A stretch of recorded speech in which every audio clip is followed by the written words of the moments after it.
नमस्कार दोस्तों, हमारे चैनल पर आपका स्वागत है। जय श्री कृष्णा, राधे राधे, हर हर महादेव। ओम नमो भगवते वासुदेवाय नमः। जय श्रीमन्नारायण। दोस्तों, वैशाख महत्तम अध्याय 7। वैशाख मास की बड़ी भारी महिमा है। चारों युगों में अलग अलग प्रभाव हुए हैं। किसी युग में दान का अधिक प्रभाव था तो किसी युग में यज्ञ का, किसी युग में सत्य का प्रभाव था। लेकिन वैशाख मास के स्नान का प्रभाव चारों युगों में है। इसीलिए वैशाख के इस पावन महीने में शुभ कार्य करते हैं और अधिक से अधिक पुण्य अर्जित करते हैं। वैशाख मास 7वां अध्याय। 7वां अध्याय। नारद जी कहने लगे कि मिथिलापुरी का राजा यह अद्भुत चरित्र देखकर ऋषि के आगे हाथ जोड़कर खड़ा हो गया और कहने लगा कि महात्मन, इस धर्म को विस्तार पूर्वक सुनने की मेरी इच्छा है, जिससे वह इक्ष्वाकु वंश का राजा मोक्ष को प्राप्त हुआ है। श्रुतदेव कहने लगे कि राजन, तुम धन्य हो, जो युवा अवस्था में ही तुमको भगवान के प्रिय धर्म के लिए इतना प्रेम है।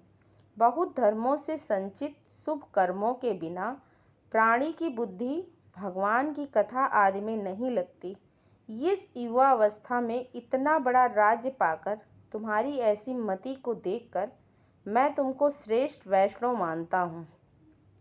इसीलिए मैं यह श्रेष्ठ वैष्णव धर्म तुमको कहता हूँ, जिसके श्रवण मात्र से प्राणी जन्म मरण के बंधन से छूट जाता है।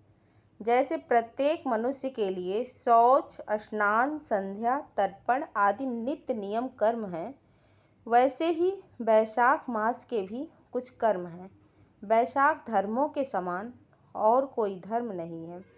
जो कोई इन धर्मों को नहीं करता उसको स्वर्ग प्राप्ति नहीं होती। जैसे बिना राजा की प्रजा उपद्रवों से नष्ट हो जाती है, वैसे ही बहुत से धर्म भी नष्ट हो जाते हैं। वैशाख मास के धर्म जैसे जल का घड़ा देना, प्याऊ लगवाना, मार्ग में छाया करना, जूते खड़ाऊं दान करना, छतरी दान करना, पंखे का दान करना, श्रम को दूर करने वाले गोरस का दान करना, बावड़ी, कुआं, तालाब तथा धर्मशाला आदि बनवाना, नारियल, ईख, कपूर, कस्तूरी आदि दान करवाना, चंदन आदि सुगंधित द्रव्य, सैया, खाट, आम और दूसरे फल, पुष्प, सायंकाल समय शरबत, पूर्णिमा के दिन सब तरह के अन्न पान का दान करना, चैत्र की अमावस्या को करील का दान करना, सूर्योदय से पहले प्रतिदिन स्नान करना, तुलसी में जल देना, भगवान का पूजन करना, कथा सुनना तथा कथा सुनाना, मार्ग के थके हुए पर पंखे से हवा करना, कोमल पुष्पों से भगवान का पूजन करना, भगवान का भोग लगाना, गौओं को घास डालना, ब्राह्मणों का चरण धोना, गुड़, सौंठ, आंवले का दान करना, यात्रियों की सेवा करना, शक्कर दान, ये सब धर्म वैशाख मास में उच्च बतलाए गए हैं। जो स्त्री वैशाख मास में भगवान का पूजन पुष्पों से करती है, उसको पुत्र की प्राप्ति होती है तथा उसके पति की आयु लंबी होती है। इस मास में भगवान विष्णु, लक्ष्मी माँ और अपने पार्षदों के साथ इस पृथ्वी पर लोगों के घर घर जाकर उनकी परीक्षा करती हैं।